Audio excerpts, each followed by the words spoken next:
Of course, I mean, they're definitely familiar with the concept here. And that's why we're working really hard to actually try and create this sector in our country.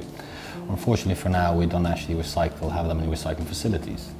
But we are working on updating our laws. We are actually nearly ready with them. We have held the public debates with the private and public sectors and the NGOs. We have taken their feedback into consideration.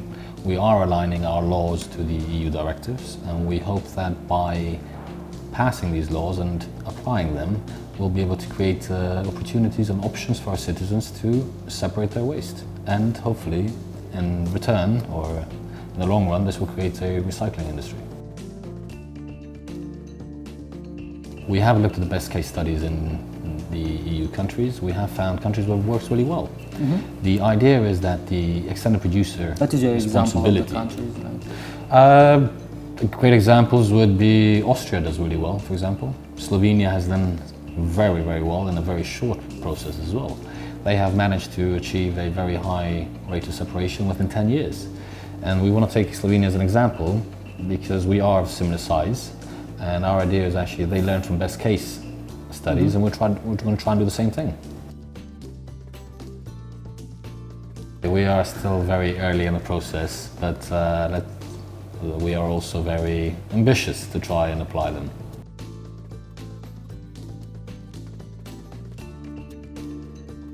The obligation lies with the municipalities to organize the collection of waste. We are supporting all the municipalities to try and create a management plan. What we are doing actually through international donors and through the IPA funds in this case, we are organizing regional waste management utility companies. And the Northeast East region, for example, we're just finalizing that program, and we are looking to apply it in the other regions as well.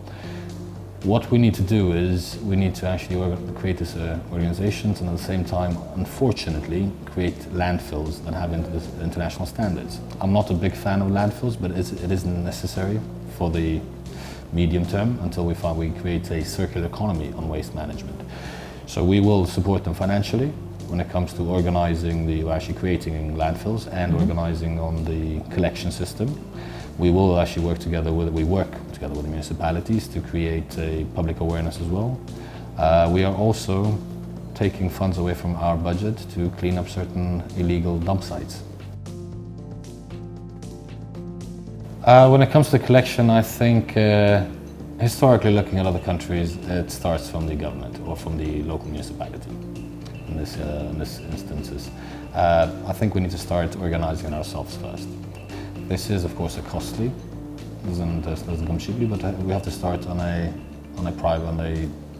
government or municipal organization. In the future, if there's economic viability for the private sector, where the fees are not raised to the citizens, one could look at it.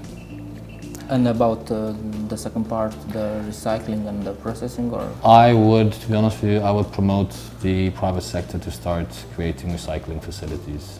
I think they will be better adapted and equipped, and we also need to look at a regional solution because a lot of our countries in our region are small countries. Sometimes it is not economically viable for a company to invest in a facility to just treat the waste of one country. With our size, for example. So maybe we need to work together with the other countries surrounding and around us to see what the synergies are and how we can actually work together.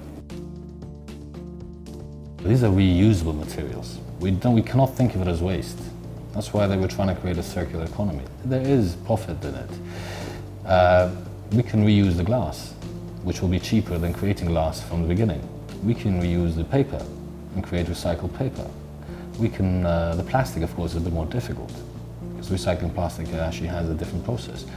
However, though, if we increase the tariffs per ton of waste generated by the producers, the necessity will drive them to become more innovative. Hence, the glasses will be lighter, the plastics will be lighter, the packaging will be lighter, thereby also generating less waste.